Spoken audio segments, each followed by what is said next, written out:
เมื่อช่วงผู้บรรยายข่าวสารมานังภายใต้ข่าวกูก่อนในขนมมาในวันที่5 2เดือนปี2023มาในข่าวเดี๋ยวเป้าเด็กข่าวกูกับตัวอิงแกรมพรีเมียร์ลีกป่วยเจน22ในขนมมือคำว่าในก็มีลงเขียนกันอยู่7กูในข่าวเขาคำว่าต่อกันที่กูมือจ้อนตั้งในขนมมือคำว่าในก็เอปตาในขนมก็เอาเปียอาเซนในกัน1-0และว่าอาเซนนั้นก็ลือลงว่าอ่ำซุ่มเพิ่มมา17ป่วยในขนมก็คือลือไว้ตีในเย้าในขนมกูต่อมาก็เป็นปลายตาในขนมเอาเป้ปุ่นมอเอฟซีกัน1-0แมนเชสเตอร์ยูไนเต็ดก็เอาเป้คริสแต่เป็นเลขกับ2-1วัวพันประธานก็เอาเป้ลิเวอร์พูลกับ3-0เอสโตนวิลล่าก็ซุ่มบันเลสตาร์ซิตี้กับ2-4ไพร์พอร์ตก็เอาเป้โซดัมดันกับ3-0นิวคาสเซิลยูไนเต็ดและตั้งเวสต์แฮมก็เหมือนกัน1-1ในข่าวมาต่อกันที่ข้ามาจันทร์ล่างพองในขณะที่1นั้นก็ตึกเป็นอาร์เซนอลมีอยู่50หมายที่2นั้นก็เป็นแมนเชสเตอร์ซิตี้มีอยู่45หมายที่3นั้นก็เป็นแมนเชสเตอร์ยูไนเต็ดในขณะเมื่อคำว่าเป้มาก็มีอยู่42หมายที่4นั้นก็เป็นนิวคาสเซิลมีอยู่40หมายที่5นั้นก็เป็นท็อตตินแฮมฮอตสปาร์มีอยู่36หมายที่6นั้นก็เป็นไบรตันมีอยู่34หมายที่7นั้นก็เป็นแฟรงก์เฟิร์ตในขณะมีอยู่33หมายที่8นั้นก็เป็นฟูลแฮมในขณะมีอยู่32หมายที่9นั้นก็เป็นเชลซีมีอยู่30หมายที่10นั้นก็เป็นลิเวอร์พูลมีอยู่29หมายที่11เป็นเอสตันวิลล่ามีอยู่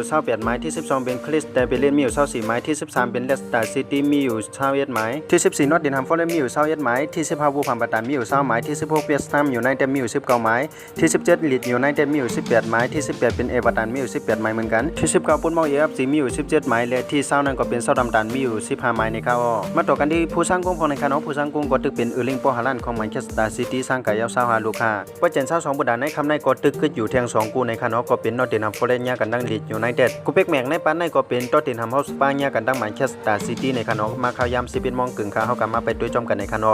ออกข่าวทั้งเสียงทั้งหมดก็มีจังหนึ่งในคณะสังเกตว่าได้ก็ขอเกียรติด้วยส่งด้วยลองข่าวสารมานังภายใต้ในก็อย่าไปลืมกดไลค์และกดติดตามไว้สังเกตว่าได้ก็เขาด้วยทั้ง TikTok Facebook ในก็อย่าไปลืมติดตามบันทั้งช่อง YouTube ข่าวพองในคณะกำเนิดส่วนในก็ข่าวย้อนสู่ปันให้ผู้ปัญญาข่าวสารมานังภายใต้ข่าวอยู่เลยมีเงินทางดีคือปืนกันกูก็กูควรสิกรรมข่าวสารมานังภายใต้ใหม่สงค่า